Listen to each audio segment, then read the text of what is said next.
Hola, ¿cómo están?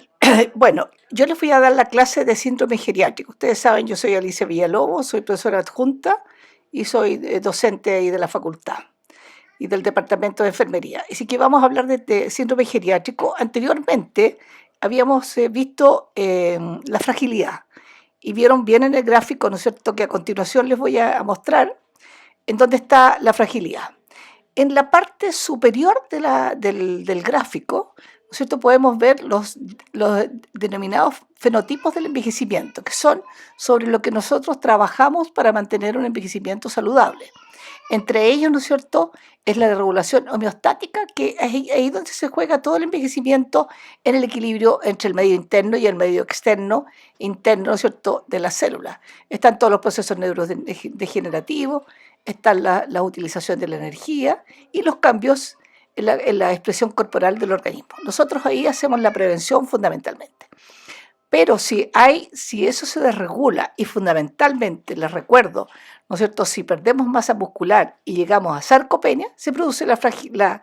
La fragilidad está definida como la susceptibilidad a enfermar, menor reserva funcional, menor reserva de capacidad de cicatrización, salud inestable, falta de progreso. Y esto es importante porque la fragilidad, recordando la clase anterior, es un pronóstico de pérdida de dependencia. Y antes de la dependencia pasamos por los síndromes geriátricos, que es lo que vamos a ver ahora, ¿no es cierto?, trastornos de la marcha, susceptibilidad a enfermedad, movilidad múltiple, úlceras por presión, delirium, daño cognitivo, trastornos del sueño, incontinencia urinaria, discapacidad y anorexia y desnutrición. Entonces, lo que vamos a trabajar ahora es esta parte de los síndromes geriátricos a los cuales no quisiéramos llegar, pero sobre los cuales tenemos que actuar para prevenir la dependencia. Acuérdense que siempre hablamos en términos de funcionalidad. Ahora, ¿qué es un síndrome geriátrico? Es un conjunto de síntomas y signos asociados con cualquier proceso mórbido y que lo constituye en conjunto la expresión de la enfermedad. O sea, son varios, pueden ser varios signos y síntomas asociados y que constituyen y se expresan como única expresión de la enfermedad. Los síndromes geriátricos se refieren a condiciones de salud multifactoriales. Esto es importante, multifactores. Pueden estar funcionando la parte respiratoria, cardiovascular, la parte cognitiva, la parte de la marcha. Por eso que es multifactoriales. Propias del paciente, propias del paciente mayor, que ocurren cuando los efectos de la acumulación del deterioro en múltiples sistemas transforman a una persona vulnerable ante demandas fisiológicas o fisiopatológicas. Entonces, acumulación de deterioro, lo que nosotros vemos, ¿no es cierto?, en los controles de cardiovascular, donde vemos pacientes, ¿no es cierto?, que por largos periodos pasan con una glicemia alta, unas presiones arteriales que no se logran controlar, unas artrosis, eso es acumulación de deterioro. Y por eso, ¿no es cierto?, que el esfuerzo que hacemos con la población bajo control que tenemos en cardiovascular especialmente es mantenerla compensada para que no exista esa acumulación de deterioro. Ahora, una miradita aquí rápida a órganos y sistemas integrados, capacidad de reserva y expresión de la enfermedad. Este es como un recordatorio. Entonces, en la primera columna tenemos el sistema respiratorio, que es el que permite, ¿no es cierto?, el oxígeno, ya, el ingreso de oxígeno y la salida de anhídrido carbónico, el cardiovascular, que es la bomba, el sanguíneo, que recoge y retira oxígeno y anhídrido carbónico y lleva la energía, el sistema renal, elimina los tóxicos, el digestivo, aporta los nutrientes, el endocrino, las hormonas metabólicas, el esquelético, ¿no es cierto?, moviliza, y el nervioso y sensorial comunica. Ahora, ¿qué pasa qué cosa es más frecuente en los adultos mayores autovalentes? Aquellos, ¿no es cierto?, que pueden satisfacer sus necesidades básicas e instrumentales. Entonces, en la parte respiratoria se presenta la debilidad más grande del adulto mayor, es la neumonía y la bronquitis. La parte cardíaca es la arritmia, la anemia y la leucemia. En la parte renal, insuficiencia renal, hito, adenoma prostático. En la parte digestiva se presentan gastritis, úlceras gástricas, cáncer. En la parte hormonal, hipotiroidismo, diabetes mellitus, artrosis, osteoporosis, fracturas en la parte esquelética. Y en la parte sensorial, ¿no es cierto?, Parkinson, depresión y demencias. Ahora, esto es una persona actualmente, pero ¿cómo se presenta cuando la persona es frágil o dependiente? La función respiratoria y todas las funciones se van a presentar ya con una falla importante que es disnea, delirium, trastornos del equilibrio, caídas, incontinencia urinaria, baja de peso, inmovilismo, UPP y amnesia benigna. Entonces, los síndromes geriátricos están acá como la presentación de la enfermedad de aquellas personas que son frágiles o que tienen un grado de dependencia. Entonces, para recordarles también la presentación atípica de las enfermedades, frecuentemente la queja mayor de un adulto mayor no representa la condición patológica específica, que finalmente cambia la condición del estatus de salud. ¿A qué se refiere esto? ¿Ya? Es que, por ejemplo, cuando una infección involucra el tracto urinario, precipita el delirium. Es la función neural alterada en forma de cambio cognitivo y conductuales que permite el diagnóstico del delirium. ¿Ya? Entonces, yo puedo tener una infección urinaria, puedo tener una neumonía, ¿no es cierto? Y esto precipita el delirium. ¿Por qué? Porque es la función, ¿no es cierto?, central, el sistema nervioso central, el que se altera y se presenta esto como cambios conductuales. En algunos casos, los dos procesos pueden ser involucran distintos y distantes órganos, con una desconexión entre el lugar fisiológico subyacente del problema y el resultante síntoma clínico. Como les decía, la neumonía, la infección urinaria, no nos va a presentar el problema, ni dolor, ni fiebre, ni aumento de temperatura en ese lugar, ni en la parte la parte, ¿no es cierto?, de los conductos uretrales, sino que se nos va a plantear a nivel de cambios de conducta. El hecho de que estos síntomas crucen los sistemas y órganos y que sea de naturaleza multifactorial reta las formas tradicionales de enfocar el cuidado clínico y la investigación, y también los diagnósticos. Es un reto para la ciencia, por eso que ustedes ven que desgraciadamente con esta tremenda pandemia COVID que tenemos en Europa, la mortalidad ha sido fundamentalmente de personas mayores y especialmente el 50% de los fallecidos en Europa es en hogares de personas mayores, en el EAM, en establecimientos de larga estadía, porque viven, ¿no es cierto?, las condiciones no son las mejores y viven muchas personas en un solo lugar. Ahora, ¿cuáles son los síndromes geriátricos? Tenemos los clásicos que son el delirium, la inmovilidad, la incontinencia y las caídas. Ahora, en forma amplia está el insomnio, úlcera por presión, estreñimiento, malnutrición, deprivación sensorial, síncope, iatrogenia, polifarmacia, deshidratación, depresión, hipotermia. Entonces, aquí están todos los temas que tienen que ver con síndrome geriátrico y todo lo que ustedes tienen que pensar cuando están viendo a un adulto mayor en el hospital y en la atención primaria. Estos son los aspectos que yo tengo que indagar. Estos son los aspectos que yo tengo que valorar cuando hago la valoración de las personas mayores. Voy a buscar estas cosas en la valoración. Ahora, hay bastante evidencia científica al respecto y un estudio sobre síndrome geriátrico y clínica de investigación eh, explícito de las políticas en concepto central de geriatría realizó ese estudio y demostró que los factores que más generaban síndrome geriátrico eran la edad avanzada, el impedimento funcional, el impedimento cognitivo y el impedimento de movilidad. Y como vemos, ¿no es cierto?, la edad uno no la puede modificar, pero el impedimento funcional sí lo podemos prevenir, el impedimento cognitivo también y el impedimento de movilidad también. Entonces, estamos trabajando con evidencia científica en esto que estamos haciendo. Ahora, ¿cómo se define un síndrome de inmovilidad? La inmovilización es la reducción de la capacidad para desempeñar actividades de la vida diaria por deterioro de funciones relacionadas con el sistema neuromusculoesquelético.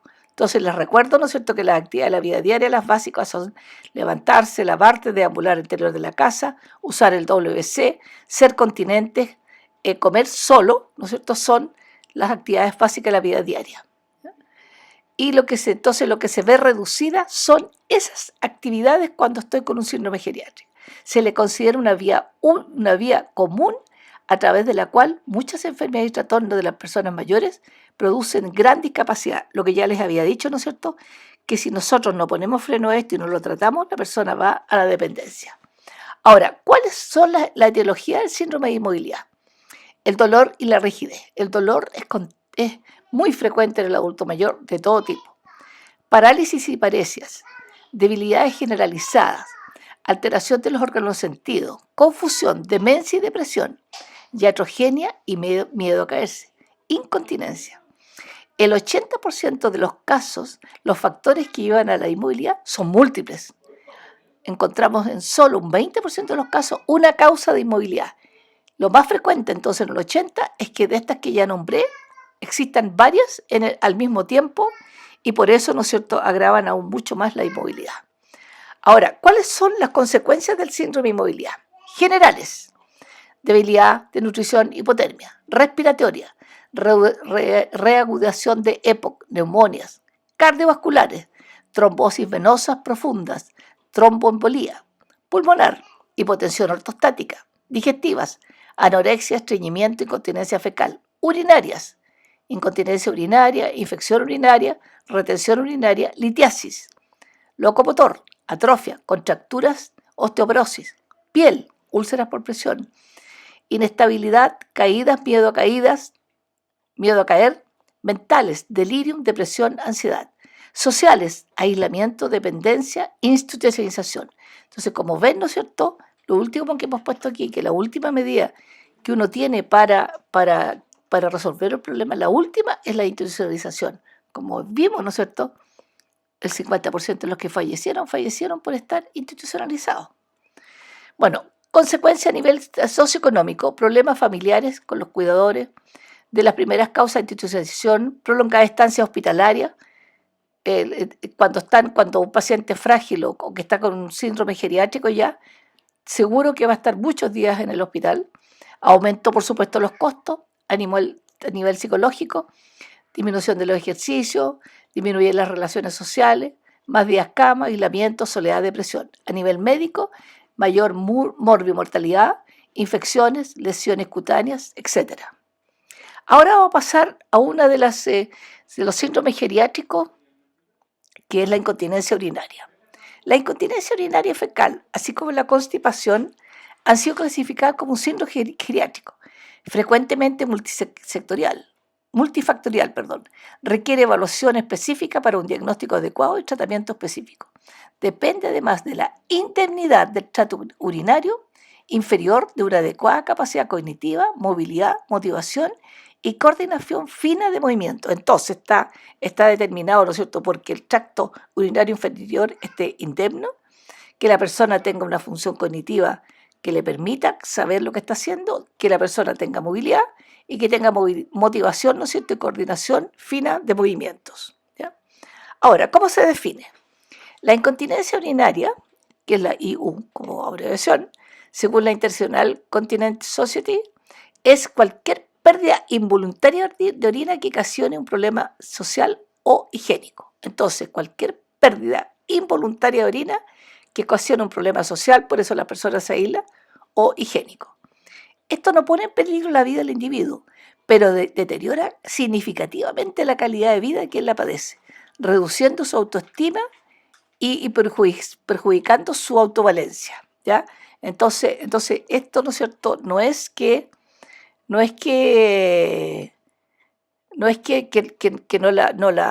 la afecta bastante la persona, la autoestima y la autonomía. La persona trata de no salir, se va quedando en la casa por el problema que tiene, ¿no es cierto?, de que si sale le van a sentir el olor a orina. Ahora, la prevalencia, como ven ustedes, ¿no es cierto?, a medida que aumenta la edad, aumentan, las en naranjas son lo que lo aumentan, ¿no es cierto?, aumenta la incontinencia urinaria. El porcentaje de incontinencia grave oscila entre un 3 y un 17%. Ahora, la anatomía y fisiología del aparato urinario inferior, para comprender mejor por qué se produce esta incontinencia urinaria. El aparato urinario inferior está constituido por la vejiga y la uretra. La vejiga es una víscera hueca, fibras musculares lisas, el detrusor, recordando, ¿no es cierto?, que el músculo se llama detrusor. Se continúa con la uretra, que posee un sistema conformado por el esfínter interno en el cuello vesical y el esfínter externo, el que da al exterior. La diferencia entre la anatomía del hombre y la mujer, características fisiológicas diferentes, ¿no es cierto?, que tiene el hombre y la mujer. La patogénesis, ¿de dónde se produce? en los adultos mayores. Mecanismo de adicción requiere estricta coordinación. Entonces, cuando hay por fallas cognitivas, por fallas neurológicas, falla la coordinación, se pueden generar las incontinencias. Factores que afectan tanto estructural y funcional el aparato urinario. Movilidad y la cognición. Predisposición también a querer, ¿no es cierto?, mantener la función urinaria, es decir, la micción. Factores que predisponen movilidad y traslado de manera independiente. O sea, la persona, ¿no es cierto?, que todavía tiene su independencia, que es autónoma, que decide por sí mismo, ella sabe, ¿no es cierto?, y va sola al baño. Pero cuando falla la autonomía, cuando falla el movimiento, alguien la tiene que acompañar. ¿Cuáles son los factores asociados? Las demencias, las depresiones y la inmovilidad. Las patologías prostáticas, la incontinencia fecal, el estreñimiento o impacto fecal. La radioterapia, la cirugía abdominal o pélvica y las infecciones de las vías urinarias. Entonces, todos estos factores están asociados a la incontinencia urinaria. ¿Cómo se presenta clínicamente? Existen dos categorías básicas de incontinencia urinaria: aguda o transitoria, crónica, que se llama incontinencia de urgencia, incontinencia sobre reflujo, incontinencia por estrés. Esto es bien importante, que no todas las incontinencias urinarias son permanentes. Existen unas agudas y que son transitorias. Ahora, vamos a ver, ¿no es cierto?, las incontinencia aguda. Incontinencia urinaria de inicio súbito, precipitada por una situación en potencia reversible o tratable. 30% de los ancianos que viven en la comunidad y 50% de pacientes hospitalizados sufren una incontinencia aguda, ¿ya? Entonces, de inicio súbito, precipitada por una situación en potencia reversible o tratable. Por ejemplo, si la persona tiene un delirium, por ejemplo, debido a una neumonía, debido a una infección urinaria, se trata el problema, se trata el delirium y la persona vuelve nuevamente a ser continente. A eso se refiere. Ahora, ¿cuáles son las causas, la etiología de las incontinencias urinarias transitorias? Lo que les decía: delirium, infecciones, vaginitis, uretritis atrófica, fármacos, factores psicológicos, volumen urinario excesivo, movilidad restringida, impacto fecal o estreñimiento. Entonces, todas estas causas que están aquí, es importante que ustedes comprendan que son incontinencias urinarias transitorias, que si la causa se trata, el paciente vuelve nuevamente a ser continente. Y esto es muy importante en los cuidados de enfermería y en la educación que uno le hace a la persona y a la familia. Porque muchas veces por estas causas se ponen, y también por temas estructurales dentro de los hospitales, se pone sonda Foley y después el paciente sale con la sonda Foley y no se hace la reeducación. Ya se ponen pañales. Entonces, cuando al paciente le han puesto sonda Foley o pañales, hay que reeducar nuevamente la función urinaria para que la persona no se haga incontinente posteriormente. Ahora, la incontinencia urinaria crónica, como ven, es una llave, ¿no es cierto?, que está corriendo, como que es una llave que yo dejé abierta. ¿Cuál es la incontinencia urinaria de estrés o de esfuerzo? Este es un tipo de incontinencia urinaria, se llama de estrés o de esfuerzo. De esfuerzo físico produce un incremento de la presión abdominal, ¿no es cierto? Produce un aumento de la presión intravesical. Supera la presión del sistema esfinteriano uretral. O sea, ya, ¿no es cierto?, la presión es tanta en la vejiga que el esfínter uretral no es capaz de mantener la orina en la vejiga. Y en las mujeres y en hombres por iatrogenia. También puede producirse por iatrogenia, ¿ya? Entonces, es deficiencia esfinteriana intrínseca, ¿ya? O sea que los esfínteres, tanto el esfínter de donde está la vejiga, donde sale la uretra, y después donde se hace la micción, ¿no es cierto?, esa es el meato urinario, tienen una deficiencia esfinteriana, ¿ya? Hipermovilidad uretral. Entonces, las incontinencias urinarias es la disminución de la presión uretral. Entonces, hay todo un tema ahí anatómico, ¿no es cierto?, que empieza a fallar. Ahora, los factores predisponentes. ¿En quiénes tienen predisposición a esto? Las personas con embarazada y parto vaginal, cirugías pélvicas previas, obesidad, tabaco y enfermedades pulmonares, menopausia, actividad física, falta de actividad física, sedentarismo y demencia y debilidad general. Ahora, la incontinencia urinaria de urgencia, que este es otro tipo de incontinencia urinaria. Ahí se producen contracciones involuntarias del músculo detrusor, hiperactividad del mismo. Cuando hay, ¿no es cierto?, algún problema del sistema nervioso central, el músculo, el detrusor, se hace hiperactivo. Está la urgencia miccional, es decir, eso, ¿no es cierto?, que la persona tiene la vejiga llena, ya, y tiene deseos de ir rápidamente al baño y no alcanza a llegar al baño. Ahora, la vejiga tiene menor capacidad a medida que se envejece para retener orina. Así que con mayor razón se produce esta urgencia miccional porque la persona no es capaz de esperar hasta llegar al baño. Es una pérdida involuntaria de orina, ¿ya? Y ahí está la incontinencia urinaria, ¿no es cierto?, de urgencia. Ahora, se estima que cerca del 30% de las mujeres presenta pérdida urinaria asociada a los esfuerzos y con urgencia, denominada incontinencia urinaria mixta, ¿ya? Entonces, aquí hay razones neurológicas, idiopáticas y vesicales. Son las causas, ¿no es cierto? Pueden ser estas tres causas. La definición: con o sin incontinencia urinaria en ausencia de alguna otra patología, conjunto de síntomas caracterizado por urgencia urinaria acompañada por frecuencias inucturia, por aumento de frecuencia inucturia, síndrome de vejiga hiperactiva que incluye. Entonces tenemos la de estrés más la vejiga hiperactiva, que pueden estar las dos al mismo tiempo. Este tipo de incontinencia predispone al aislamiento social, depresión, trastornos del sueño, disminución de la calidad de vida, mayor riesgo de caída y fractura. Ahora, ¿por qué trastorno del sueño? Porque la persona se tiene que estar levantando muy frecuentemente en la noche por este tipo de incontinencia de urgencia y ¿no es cierto?, de problemas con el detrusor. Ahora, ¿cuáles son los factores asociados a este tipo de incontinencia? Trastornos del aparato urinario inferior, como les decía yo, la parte anatómica, trastornos neurológicos, ¿no es cierto?, que pueden ser demencias, trastornos cognitivos o trastornos que hay del sistema nervioso central, condiciones sistémicas, condiciones funcionales y de conducta, que la persona haya perdido la movilidad, que la persona que esté empezando a hacer una demencia, y efectos adversos de algunos medicamentos, que también está, y también, ¿no es cierto?, pueden haber habido procedimientos incorrectos, ¿no es cierto?, que son iatrogenias.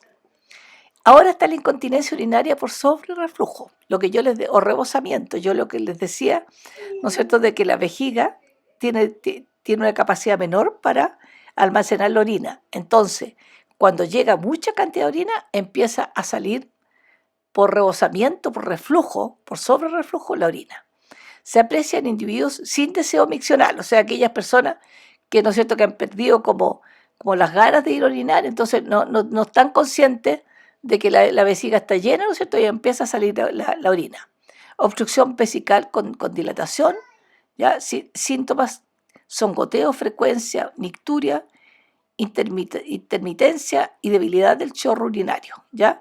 Entonces, por ejemplo, los hombres, cuando tienen un aumento de la próstata, ya puede pasar esto. Y están cayendo la gota así en forma permanente por rebosamiento, porque la vejiga se rebalsa, digamos. La incontinencia urinaria funcional está asociada a una alteración física o cognitiva que interfiere con la independencia de la actividad de la vida diaria e inhabilidad de la miccionar en los momentos y lugares socialmente permitidos.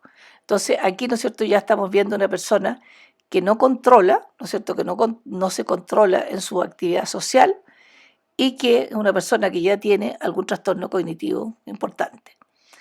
Trastornos de movilidad, o también, ¿no es cierto?, que no alcanza a llegar al baño, requieren asistencia sistemática para miccionar como un componente de su manejo, o sea que tiene que estar apoyada por otro, o pañales o sondas, ¿no es cierto? Los factores que contribuyen a alteración de la movilidad, sanitarios inaccesibles, en muchas partes, ¿no es cierto?, que a veces uno va a algunos lugares y simplemente no se toman las personas, no se toman en la mañana el diurético porque van a ir a un lugar que no les va a permitir orinar. Entonces esto también ayuda a generar estas incontinencias funcionales en las personas mayores.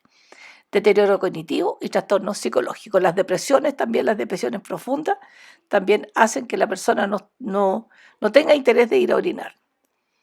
Ya, y ahí les dejo puesta la bibliografía para que revisen. Así que espero, ¿cierto?, que les entregue herramientas para los cuidados de enfermería, tanto en la atención que hacemos en atención primaria, como en los cuidados que ustedes hacen en hospital, ¿no es cierto? Son elementos que les sirven para hacer la valoración de las personas mayores. Que estén muy bien.